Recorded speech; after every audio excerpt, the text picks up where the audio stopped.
আসন্ন বড় মৌসুমে সরকারিভাবে চাল ও ধানের নতুন দাম নিয়ে মিশ্র প্রতিক্রিয়া জানিয়েছেন কৃষক এবং ব্যবসায়ীরা। লক্ষ্যমাত্রা অর্জন নিয়ে শঙ্কার কথা জানিয়েছেন অনেকেই, আবার সরকারের সিদ্ধান্তকে স্বাগত জানিয়ে কৃষি অফিসে যোগাযোগ করেছেন অনেক কৃষক। আর এ নিয়ে আরও জানাতে কুষ্টিয়া থেকে যুক্ত হচ্ছেন সহকর্মী মিলন উল্লাহ।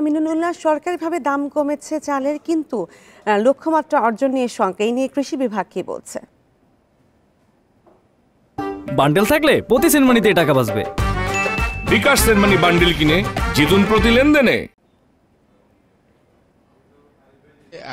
এই বিষয়টা কৃষি বিভাগের সাথে আমরা কথা বলেছি খাদ্য বিভাগের সাথে কথা বলেছি, কৃষক এবং যারা মিল মালিক আছে, ব্যবসায়ী আছে। আপনি জানেন যে কুষ্টিয়ার যে খাজানগর, সেটি হলো বাংলাদেশের দ্বিতীয় বৃহত্তম একটি চালের মোকাম। সেখানেও আমরা কথা বলে আসলে আমরা ভিন্ন ভিন্ন মত পেয়েছি। যে আপনারা জানেন যে বোরো ধানের যে এবার সরকারি যে সংগ্রহ, সেই সংগ্রহ শুরু হবে এই সামনেই। ইতিমধ্যে দাম ঘোষণা হয়েছে। গত যে আমন মৌসুম ছিল, সেই আমন মৌসুমের জন্য নির্ধারিত যে ধানের দাম ছিল 33 টাকা এবং চালের দাম ছিল 37 টাকা, সেটিকে বাড়ানো হয়েছে। বাড়িয়ে কিন্তু এখন ধানের দাম নির্ধারণ করা হয়েছে 36 টাকা এবং চালের দাম নির্ধারণ করা হয়েছে 39 টাকা। তো আসলে এই বাড়ার পরেও কিন্তু সরকারিভাবে যে ধান চাল সংগ্রহ, সেটার প্রভাব কি পড়বে এবং বাজারে এর প্রভাব পড়বে কিনা, এইসব বিষয়গুলো নিয়ে আমরা কথা বলেছিলাম। মিল মালিকদের যেটা দাবি যে আসলে এখন কিন্তু এমনি ধানের দাম অনেক উচ্চ মূল্য, যার কারণেই কিন্তু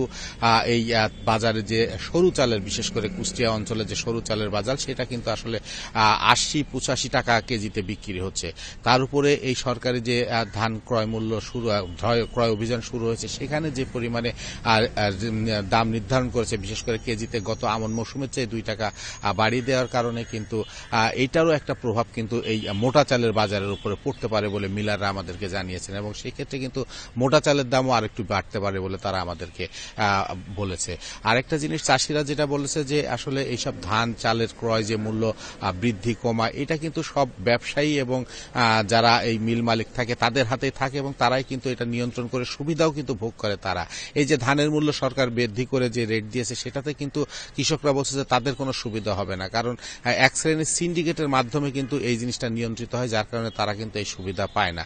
কিন্তু এই প্রভাবটা দেখিয়ে কিন্তু বাজারে, খুচরা বাজারে কিন্তু এর প্রভাবটা ঠিকই পড়বে, এই ধরনের অভিযোগ কিন্তু এখানকার যারা কৃষক তারা বলছে। তো আসলে সব দিক মিলিয়ে কিন্তু কুষ্টিয়ার যে চালের বাজার বলেন বা সরকারি যে খাদ্য সংগ্রহ অভিযান বলেন, এখন কিন্তু সবকিছুরই দাম বেড়েছে, যার কারণে আগামী দিনে এর প্রভাবটা কিন্তু খুচরা বাজারে পড়বেই বলে জানিয়েছেন ব্যবসায়ী এবং কৃষকরা। এই ছিল কুষ্টিয়া থেকে আমার কাছে চালের বাজারের সর্বশেষ সংবাদ। চালের লক্ষ্যমাত্রা অর্জন নিয়ে কুষ্টিয়া থেকে জানাচ্ছিলেন সহকর্মী মিলন উল্লাহ।